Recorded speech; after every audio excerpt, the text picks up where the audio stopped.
Hi friends, in this video हम लोग बात करने वाले हैं आज सेल डेथ के ऊपर। देखिए, पैथोलॉजी की माने तो ये जो सेल डेथ है, ये बेसिक एक चैप्टर है जिसकी हम लोग शुरुआत करते हैं। देखिए, सेल डेथ होता क्या है, या सेल डेथ बोलिए या सेल इंजरी बोलिए, इसी को सेल इंजरी भी बोलते हैं। ठीक। देखिए, इसमें होता क्या है ना कि जो सेल है, हम लोग नॉर्मल फिजियोलॉजी में पढ़ के आए हैं क्या कि सेल जो होता है उसमें लार्ज एरिया में न्यूक्लियस होता है, और इसमें इंडोप्लाज्मिक रेटिकुलम होते हैं, और इसमें माइटोकॉन्ड्रिया है, लाइसोसोम है, और इसमें बहुत सारे ऑर्गेनेल्स हैं। बस होता क्या है, किसी भी कारण से इस पे एजेंट का एक्सपोजर हुआ। वो एक्सपोजर कुछ भी हो सकता है, या फिजिकल हो, केमिकल हो, कोई भी एजेंट का एक्सपोजर। यहाँ पे एजेंट का एक्सपोजर हुआ। ये एजेंट के एक्सपोजर के चलते सेल में क्या हुआ, कुछ चेंजेज हुए। इस सेल में कुछ चेंजेज हुए। क्या हुए? तो चेंजेज, चाहे स्ट्रक्चर हो चाहे फंक्शन हो, कुछ चेंजेज हुआ। उसी को हम लोग क्या बोले? Cellular injury. देखिए, फिर से बता रहे, सेलुलर इंजरी किसको बोलते हैं? Any agent expose in cell then changes in cell known as cellular injury. यहाँ पे लिखेंगे क्या? एनी एजेंट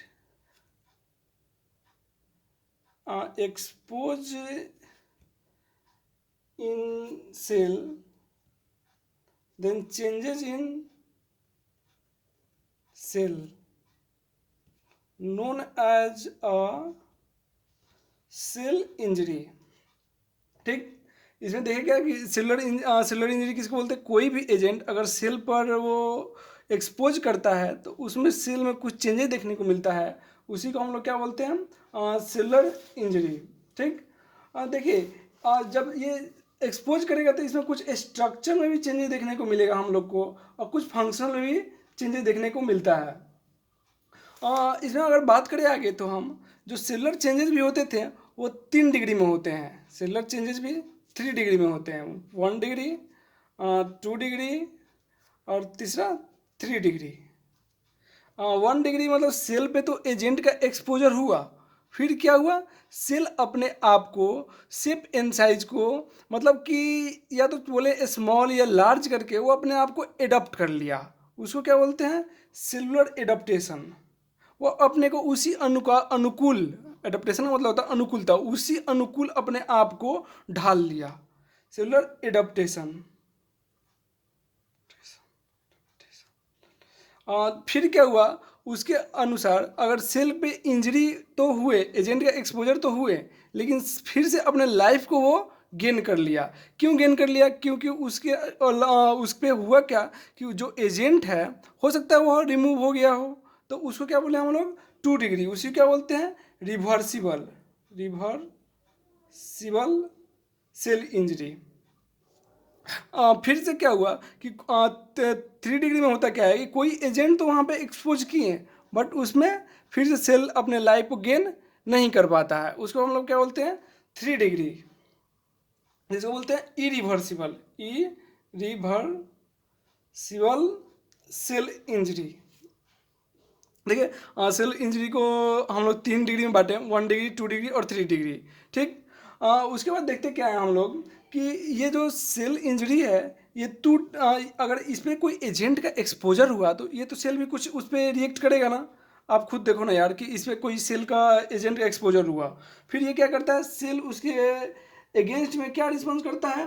तो इसके 2 फैक्टर होते हैं। या तो सेल खुद रिस्पॉन्स करेगा, जिसको बोलते हैं होस्ट। 2 फैक्टर है क्या? एक तो होस्ट और दूसरा एजेंट फैक्टर।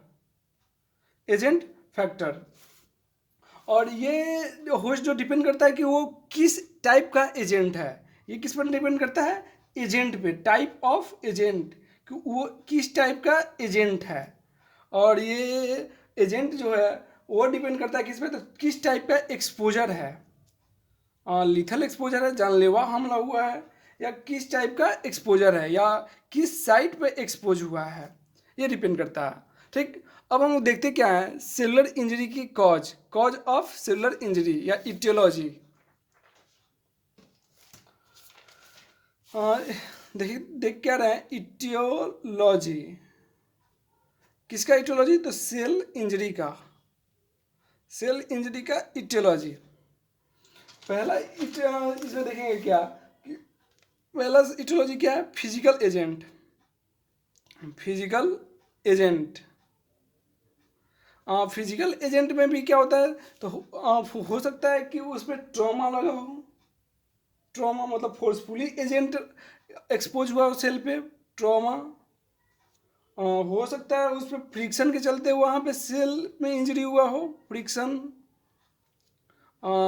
हो सकता है वहाँ पे हीट के चलते सेल वहाँ डेथ किए हो, टेम्परेचर में हीट के चलते वहाँ पे सेल डेथ किए हो सकता है वहाँ पे कोल्ड से सेल डेथ किए हो, कोल्ड, सॉरी कोल्ड के चलते सेल डेथ किए हो, जिसको हम लोग क्या बोलते हैं, frostbite, FROST, frostbite, इसके चलते सेल डेथ किए हो सकता है वहाँ पे किसी सेल डेथ किए हो रेडिएशन के चलते डेथ किए हो, रेडिएशन के चलते। आप पढ़े होंगे कि जो रेडिएशन होता है जिसका वेव लेंथ ज़्यादा होता है, जैसे रेडियो वेव, माइक्रोवेव, इस सब का क्या है, वेव लेंथ ज़्यादा होता है, ये डायरेक्ट DNA को डैमेज करता है। तो हो सकता है वहाँ पे रेडिएशन के चलते सेल इंजरी हुआ हो सकता है वहाँ पे दो नंबर में देखे क्या, तो हो सकता है वहाँ में केमिकल के चलते कोई केमिकल एजेंट हो, उसके चलते सेल इंजरी हुआ हो, केमिकल एजेंट के चलते सेल इंजरी हुआ हो।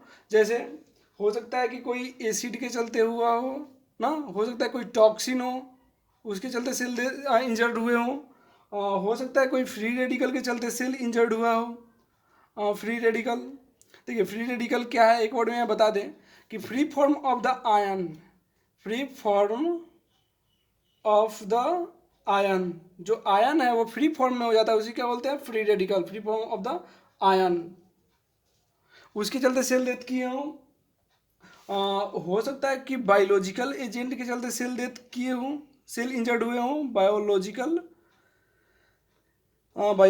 एजेंट के कारण, बायोलॉजिकल एजेंट में क्या, जैसे बैक्टीरिया, हो सकता है कोई बैक्टीरिया हो वहाँ पे, हो सकता है कोई वायरस हो सकता है कोई पैरासाइट हो सकता है कोई फंगस हो सकता है कोई फंगस तो इसके चलते सेल डेथ किए हो सकता है कि कोई न्यूट्रिशन के चलते सेल डेथ किए हो वहाँ पे, न्यूट्रिशन के चलते सेल डेथ किए हो, माल न्यूट्रिशन की कमी से, माल न्यूट्रिशन से या माल न्यूट्रिशन से सेल इंजर्ड हुए हों। हो सकता है कोई auto immune disease auto immune disease auto immune disease क्या होता है, ऑटो इम्यून डिजीज क्या होता है, मतलब क्या कि वैसा इम्यून सिस्टम जो अपने ही बॉडी के सेल के खिलाफ एंटीबॉडी बना लेता है और उसको डैमेज करने लगता है, उसी को हम लोग क्या बोलते हैं, ऑटो इम्यून। ऑटो इम्यून की बोलते क्या, किसको बोलते हैं हम, कि वैसा इम्यून जो अपने बॉडी के ही खिलाफ एंटीबॉडी बना लेता है, उसी क्या बोलते हैं, ऑटो इम्यून डिजीज। उसके चलते सेल इंजर्ड हुए हों, हो सकता है कुछ जीनेटिक्स भी हो सकता है कोई जीन के कारण भी सेल इंजर्ड हुए उसके बाद हो सकता है कोई सर्कुलेशन के चलते वहाँ पे सेल इंजर्ड किए हों, सर्कुलेशन के चलते सेल इंजर्ड हुए हों। और सर्कुलेशन में भी मोस्ट कॉमन क्या होता है, यहाँ पे हम एक इम्पॉर्टेंट पॉइंट बताने जा रहे हैं, सर्कुलेशन में भी जो सेल इंजर्ड होते हैं, चाहे इंजरी होता है, मोस्ट कॉमन होता है हाइपोक्सिया के चलते, हाइपोक्सिया के चलते यहाँ पे मोस्ट कॉमन यहाँ पे सेल इंजरी होते हैं। हाइपोक्सिया क्या होता है, हाइपोक्सिया हम लोग अभी डिफाइन कर लेते हैं। देखिए हाइपो मीन्स क्या होता है, हाइपो मीन्स लेस, और ऑक्सिया का मतलब क्या होता है, ऑक्सीजन। तो जब सेल में ऑक्सीजन की कमी होती है तो उसको हम लोग बोलते हैं क्या है, हाइपोक्सिया। वही अगर ब्लड में ऑक्सीजन की कमी होती है उसको क्या बोलते हैं, हाइपोक्सेमिया। दोनों वर्ड अलग है, एक हाइपोक्सिया है, एक हाइपोक्सेमिया है। हाइपोक्सेमिया किसको बोलते हैं हम, जब ब्लड में ऑक्सीजन की कमी होती है तो उसको क्या बोलते हैं, हाइपोक्सेमिया। और हाइपोक्सिया बोलते हैं जब सेल में ऑक्सीजन की कमी होती है। ठीक, नॉर्मली हम लोग देखते क्या है, थोड़ा सा देखते हैं कि जो एयर होता है इन्वायरमेंट में वो जाता है कहाँ पहले, तो पहले जाता है कहाँ, तो लंग्स के पास। पहले कहाँ जाता है, लंग्स के पास। उसके बाद कहाँ जाता है, लंग्स के बाद ब्लड में जाता है। आपने ये पढ़ लिए होंगे, हमको पता है, लेकिन फिर भी हम रिवीजन करा दे रहे हैं। हाँ, ब्लड में जाता है, फिर ब्लड से कहाँ जाता है, फिर जाता है टिश्यू में जाता है, और टिश्यू इसको यूटिलाइज करता है। ठीक, टिश्यू इसको क्या करता है, यूटिलाइज करता है। किसी एयर से जो इन्वायरमेंट से लंग्स में जाता है वो वेंटिलेशन के थ्रू जाता है। और लंग्स से ब्लड में जाता है वो डिफ्यूजन प्रोसेस जाता है। और जो ब्लड से टिश्यू में जाता है वो जाता है ट्रांसपोर्ट के थ्रू। अगर ये इससे लेके और लंग्स के में क्या इन्वायरमेंट से लेके लंग्स में अगर ऑक्सीजन आगे नहीं जा पा रहा है, यहाँ पे प्रॉब्लम है, तो इसको क्या बोलते हैं हम लोग, हाइपोक्सिया।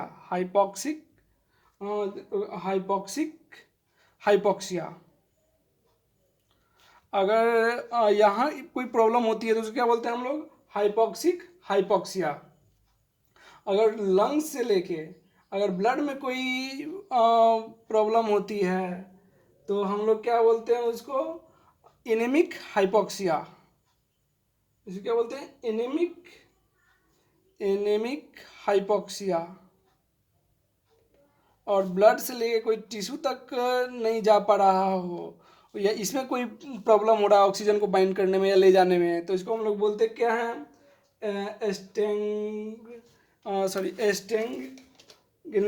स्टेंगनेंट हाइपोक्सिया। और कोई टिश्यू में ही कोई प्रॉब्लम हो तो उसको क्या बोलते हैं हम लोग, हिस्टोटॉक्सिक हाइपोक्सिया। ठीक, ये हाइपोक्सिया का जनरली 4 टाइप्स के होते हैं, हाइपोक्सिक हाइपोक्सिया, एनीमिक हाइपोक्सिया और स्टेगनेंट हाइपोक्सिया और हिस्टोटॉक्सिक हाइपोक्सिया। अगर यहाँ पे कोई दिक्कत हो रही है तो क्या बोलेंगे, हाइपोक्सिक हाइपोक्सिया। ठीक, और जनरली ये हाइपोक्सिया नॉर्मली होता क्या है कि नॉर्मली कि ये जाता है और हीमोग्लोबिन से बाइंड करके ऑक्सी हीमोग्लोबिन बन जाता है। लेकिन होता क्या है कि हाइपोक्सिक हाइपोक्सिया में जनरली ये हाई एल्टीट्यूड पे जाने पे क्या होता है कि पार्शियल प्रेशर ऑक्सीजन का कम हो जाता है और CO2 का लेवल और क्या होता है, CO2 का लेवल ज़्यादा हो जाता है। मतलब ऑक्सीजन हाई एल्टीट्यूड पर जाने पे क्या होता है कि पार्शियल प्रेशर डिक्रीज हो जाता है, उससे ऑक्सीजन की कमी हो जाती है। ठीक, और भी देखने को मिल सकता है हम लोग को, जनरली ये कहाँ देखने को मिलता है, तो हो सकता है COPD में देखने को मिल सकता है हम लोग को इसमें, और इंटरस्टिशियल लंग्स डिजीज में देखने को मिल सकता है हम लोग को यहाँ पे। ठीक, फिर इसमें देखने को क्या कहाँ मिल सकता है, लंग से ब्लड में जाने का एनीमिक हाइपोक्सिया। तो एनीमिक हाइपोक्सिया में होता क्या है कि इसमें ऑक्सीजन बाइंड ही नहीं कर पाता है हेमोग्लोबिन से, क्यों नहीं कर पाता, उसमें होता क्या होगा कि RBC का काउंट कम हो या कोई भी और कारण हो सकता है। ठीक, तो इसमें हम लोग ज़्यादातर एनीमिया देखने को मिलता है, एनीमिया में देखने को मिलता है। नहीं, चाहे हो सकता है कि जो आदमी हो वो तो कार्बन मोनोऑक्साइड उसके ब्लड में हो, कार्बन मोनोऑक्साइड, और ये बाइंड करके हेमोग्लोबिन से बना के आ लेता होगा, कार्बोक्सी हेमोग्लोबिन बाइंड करके बना लेता है। और कार्बोक्सी हेमोग्लोबिन से मोस्ट कॉमन सिम्टम हम लोगों को क्या देखने को पहले मिलता है, हेडेक देखने को मिलता है। और जिसका जो ब्लड हो जाता है चेरी रेड कलर का देखने को मिलता है। ब्लड कैसा देखने को मिलेगा, चेरी रेड कलर का ब्लड देखने को मिलता है। ठीक, तो ये कार्बन मोनोऑक्साइड आया कहाँ से होगा, जनरली दिमाग में क्वेश्चन आ रहा होगा कि कार्बन मोनोऑक्साइड आया कहाँ से होगा। जनरली ये हीटर से आता है, या आप जो कार चला के आप बैठ जाए वहाँ से ये कार्बन मोनोऑक्साइड आ सकता है। ठीक, फिर देखते क्या है कि हम लोग स्टेगनेंट हाइपोक्सिया, तो इसमें होता क्या है कि ब्लड और टिश्यू में किसी कारण से इसमें प्रॉब्लम आ गया, तो हो सकता है कि कहीं ना कहीं वहाँ पे क्या हो, इस्चेमिया का मतलब किसी भी कारण से पार्टिकुलर ऑर्गन पर ब्लड सप्लाई डिक्रीज कर गया हो, उसके कारण नहीं जा पा रहा हो सकता है वहाँ पे कॉन्जेशन के चलते नहीं जा पा रहा हो, ठीक। फिर हिस्टोटॉक्सिस में क्या हो सकता है कि हो सकता है कोई पॉइजन के चलते वहाँ पे जो साइटोक्रोम है जो ले जाता है सेल के अंदर माइटोकॉन्ड्रिया के पास, वो डैमेज कर गया हो पॉइजन के चलते, तो इसके चलते ही वो वहाँ पे हाइपोक्सिया डेवलप हुआ हो। और हाइपोक्सिया में भी अगर मोस्ट कॉमन देखा जाए तो क्या होता है, तो इस्चेमिया। हाइपोक्सिया में अगर सेल इंजरी का मोस्ट कॉमन कॉज होता है जिसको बोलते हैं क्या, इस्चेमिया। इस्चेमिया में देखने को हम लोग को मोस्ट कॉमन देखने को मिलता है। ठीक। फिर यहाँ पे हम लोग बात कर लें कि जो मोस्ट सेंसिटिव सेल हैं हमारे बॉडी के, मोस्ट सेंसिटिव सेल हैं वो कौन कौन से हैं। तो मोस्ट सेंसिटिव सेल होते हैं जिसको ऑक्सीजन नहीं मिले तो आइदर वो मतलब क्या होता है कि वो सेलुलर चेंजेस तुरंत देखने को मिलता है, मतलब फास्ट देखने को मिलता है, जैसे नर्व सेल ये मतलब मोस्ट सेंसिटिव होता है, मोस्ट सेंसिटिव। और इसमें 2 मिनट के अंदर सेल में चेंजेस देखने को मिल जाता है। और फिर देखते क्या है, तो इससे जो थोड़ा लेस होता है उसको बोलते हैं कार्डियक फाइबर। और कार्डियक फाइबर में हम लोग को अप्रॉक्स 20 मिनट में देखने को मिल जाता है सेलुलर चेंजेस। और सबसे कम देखने को मिलता है, मोस्ट रेसिस्टेंट होता है 3rd नंबर में, उसको हम लोग बोलते हैं क्या है, फाइब्रोब्लास्ट मोस्ट रेसिस्टेंट होता है, फाइब्रोब्लास्ट मोस्ट रेसिस्टेंट होता है।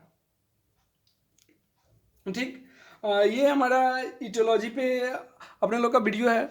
और आगे चल के हम लोग पढ़ेंगे क्या, सेलुलर चेंजेस में रिवर्सिबल एंड इरिवर्सिबल और एडाप्टेशन को देखेंगे। Thank you.